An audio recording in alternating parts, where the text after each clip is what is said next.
Social media पर जैन समाज के सबसे लोकप्रिय जैन न्यूज चैनल महालक्ष्मी की ओर से सुबह सुबह द्वितीया का दिन। आज श्रावण कृष्ण की द्वितीया सादर जयंत। आज है 39 दिन बाद एक कल्याण का है। जी हाँ, इस साल में सबसे बड़ा अंतर हो गया है। जो 9 दिन का अंतर होना था वह 39 दिन का हो गया। अधिक श्रावण मास अभी बीता है 30 दिन का। पिछला कल्याण कब मनाया था याद है आप लोगों को? जुलाई में नहीं मनाया था कोई, हाँ जून में मनाया था अपने 22वें तीर्थंकर नेमिनाथ जी का मोक्ष कल्याण आषाढ़ शुक्ल सप्तमी को। और उसके बाद आज श्रावण कृष्ण द्वितीया को अधिक मास के जाने के बाद आज हम मना रहे हैं।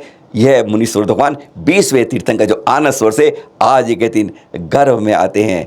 महारानी पद्मावती महाराजा सुमिति जी की महारानी थी। राजगीर के अंदर गर्भ में आनंद स्वर से 20वें तीर्थंकर मुनीश्वर भगवान। पर एक बात करनी चाहेंगे आज के इस दिन के बारे में। वैसे तो मालूम आपको इस दिन के पहले ही 6 माह पहले से ही सौधर्म किया गया कुबेर 3.5 करोड़ कतनों की बरसात करता है। पर वह बात जरूरी है कि आज जिस तरीके से हमारे तीर्थों को बदला जा रहा है, छीना जा रहा है, करा जा रहा है, तो क्यों नहीं हम एक चीज़ बात करते हैं।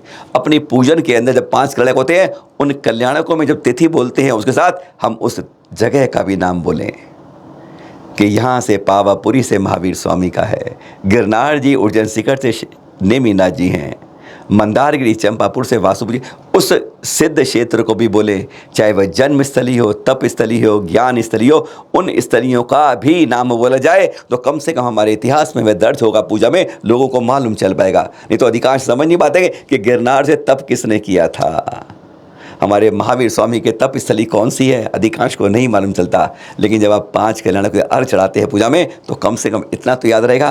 क्यों नहीं छोटा सा बदलाव किया जाता है। सुझाव बताइए आज के मुनीश्वर भगवान के गर्भ कल्याण के समय। हाँ, ये देख रहे हैं हम फोटो, सुधा मूर्ति जी। कौन है ये? IT क्षेत्र में बहुत बड़ी कंपनी कही जानी इन्फोसिस के नारायण मूर्ति की धर्म पत्नी, खरब पति है।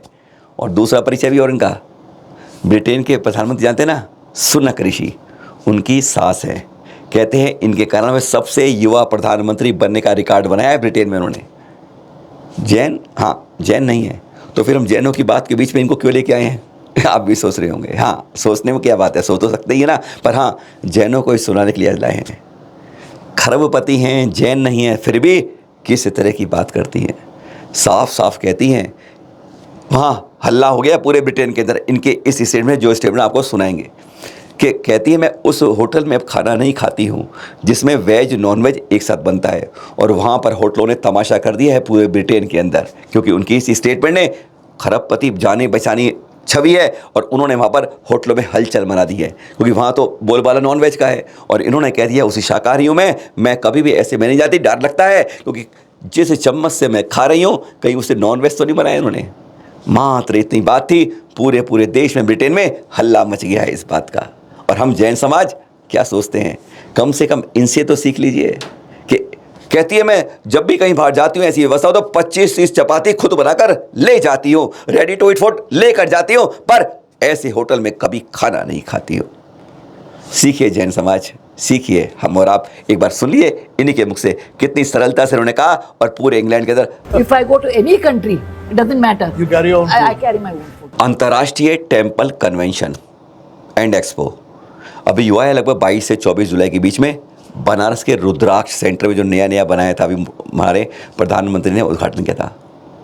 वहाँ का दृश्य दिखा रहे हैं आपको। इसमें कई जैनों ने भाग लिया। ये वैसे 750 मंदिरों के यहाँ पर प्रमुख लोगों को इकट्ठा किया था।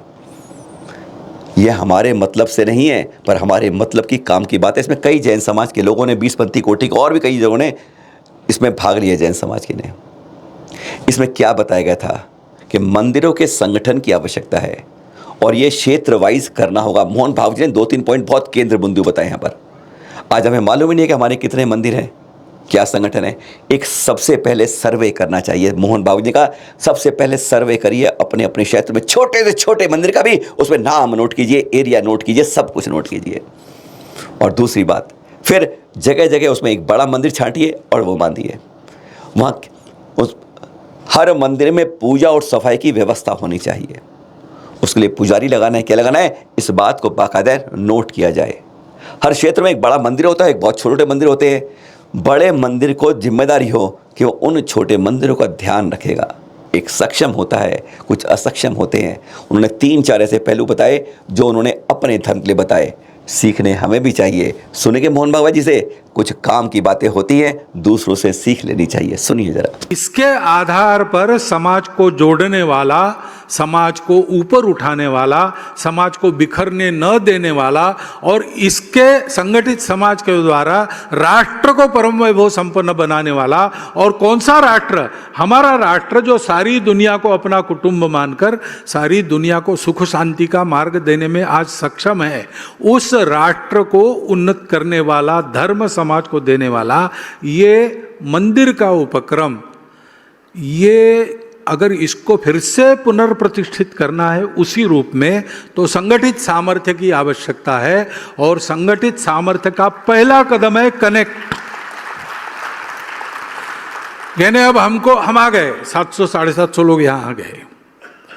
आगे हमको एक बात करनी चाहिए, कैसी योजना बनेगी, उस योजना के अनुसार अपने अपने मन से नहीं चलना।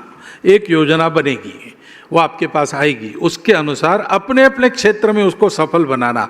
पहली बात है सर्वे करना, कहाँ कहाँ मंदिर, गली में छोटा सा भी मंदिर हो, सबकी सूची अपने पास चाहिए। दूसरी बात, इन मंदिरों में रोज पूजा हो, मंदिर की स्वच्छता की चिंता हो, मंदिर बस्ती से या गांव से जुड़े।